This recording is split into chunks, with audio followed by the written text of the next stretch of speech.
Okay, so the article that I read this week for our video assignment comes out of Norfolk, Virginia, and it actually just came out this week. It came out on the 18th of March. So it talks about how a mother basically moved her two kids out of a school because there was signs of gang activity and her sons were getting kind of pressured to join into these gangs.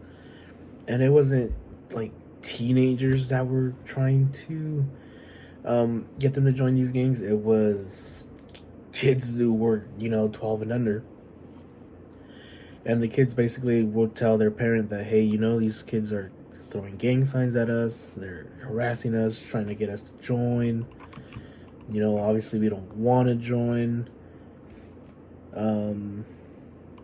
Not they wouldn't only harass him and his brother, they would harass his cousins, they would try to fight them, and they just wanted them to join these gangs, and the kids refused. And basically, the school really didn't do anything about it either. They would kind of say, oh, well, there's no violence, so we can't do anything about it. But no, these kids were throwing up gang signs, they're talking about gangs, they're kind of acting like they are, they're acting way older than what they should be.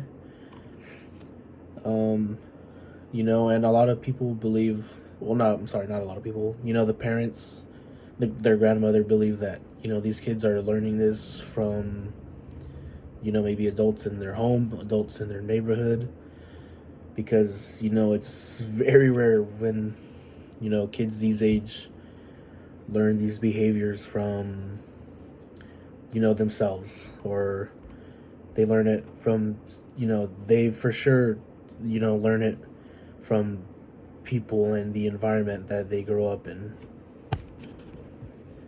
Yeah, so this article is important because it kind of shows you how, these younger kids will kind of do anything to be sort of accepted into these games, sorry.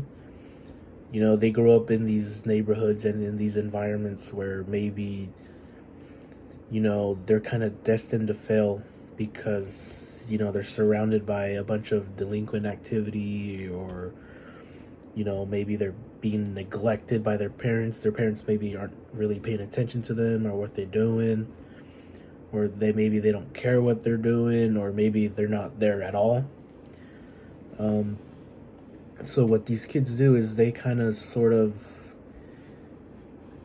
move into, or they want to go into an environment where they're gonna feel like they're accepted, where they feel like they're going to be well liked by others.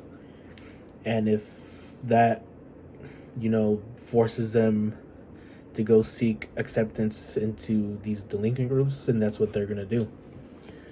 So, and these kids, they'll, I think we could all kind of relate. When we're younger, we kind of look up to, if we have older siblings, or if we have older cousins, older aunts, uncles, we kind of look up to them, and we see, and we kind of will try to do our best to impress them, or we'll do our best so that, they kind of, sorry, we'll do our best to kind of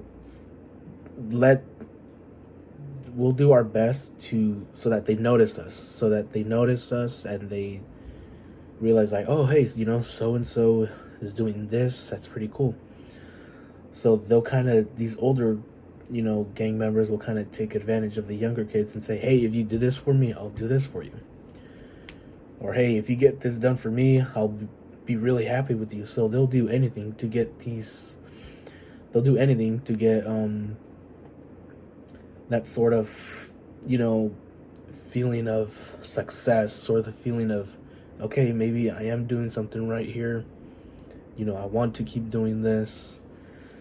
And if, delinquent behavior is what it takes for them to be accepted by this older generation, that's what they're going to do. So if these older peers are telling them like, hey, you know, try to recruit these kids at this school, you know, get them to, you know, join our gang, let's get as many people as possible, they're gonna do their best to, you know, do that. So yeah, that's basically what the article was. Thank you.